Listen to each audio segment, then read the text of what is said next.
My guest this week is one of the program managers for the Agrecovery Programme. Last year it collected and safely disposed of over 11,500 kilograms of agrochemicals nationwide.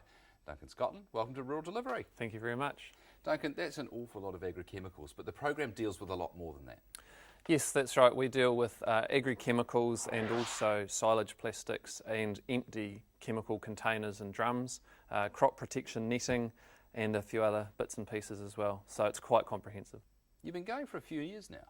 That's right. The first program was the container program, which started in 2007, and chemicals and silage plastics started in 2009. So we've developed and we're going full steam ahead now. You're seeing quite a lot of growth. We are. Our silage program's probably going to double this year versus last year, and overall we're growing at about 65% year on year at the moment. Obviously there's a lot more to do still though. Who pays? There's a range of funding models, but the main one is the manufacturers of the products themselves contribute to the program. So it's a real product stewardship program where they're taking responsibility for the full life cycle of those products. So we've got over 60 contributing manufacturers involved there, which represent the majority of especially the ag chem and animal health markets. And then we also have some element of local government support from the likes of the Waikato Regional Council and Environment Canterbury, and we also have an element of user pays fees as well. What sorts of chemicals are you picking up? We pick up everything across the range from insecticides, pesticides, herbicides, animal health products. If it's used on farm or orchard, we cover it. How much do you know about what was happening on farms before your scheme came along? The history of plastics on farm is that they're either buried or burned. Obviously there are many reasons why that doesn't need to continue. It's not good from an environmental perspective, from a health perspective it's not good, and also some of the plastics that are buried have a habit of turning up again where you don't want them. So now that there is simple recycling, really it's the smart thing to do. And also we find that there are a lot of compliance programs and customer requirements with export markets, for example, that do require sustainable handling of the materials that are used on farm. So it just makes sense to get rid of them. So where does it all end up?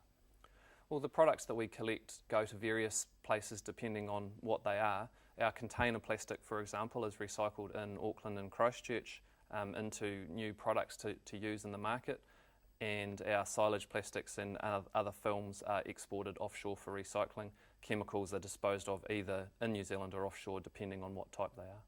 Could you just talk me through the process? Say in the back of the shed I've got a bunch of wrap, I might have some netting, I've got some sort of half full containers of something I'm no longer using, Sure. A bunch of empty stuff. Is it a one-stop shop or are there different steps I need to take? There are a couple of different processes. Empty chemical containers can be taken to any of our collection sites. We've got over 70 sites nationwide, and that can happen during regular opening hours for those collection sites, the details of which are all on our website.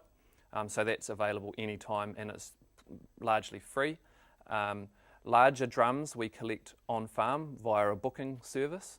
Silage plastics, the farmers buy recycling bags from rural retailers and they fill the bags with the product and then ring us and book the product for collection.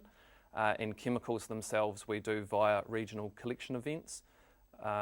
So we've done 25 events around the country in the last 3 years. We've picked up about 30 tonne of unwanted or expired chemical. So the way that people do that is they take an inventory of what they've got, they book the details of the chemical with us, and we assess the product to see what funding is available, go back to them with details, and then the collection proceeds from that point.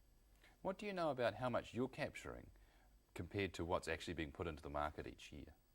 With the container program, we're at about 30% of all of the plastic that the manufacturers put into the market. Silage plastics obviously is a much less mature program, but we think that we're probably somewhere between 15 and 20% of the plastics that go into the market, so there's still a long way to go. What can you do to grow involvement with this process? We have a pretty comprehensive promotional schedule. We attend events such as the field days and other local events around the country, and also the trustees of the program, which represent a lot of industry, Federated Farmers, Horticulture New Zealand, Dairy New Zealand, rural contractors, they are very proactive in helping us promote the program to farmers and growers. It's great stuff. Duncan, thanks very much for joining us. Thank you very much.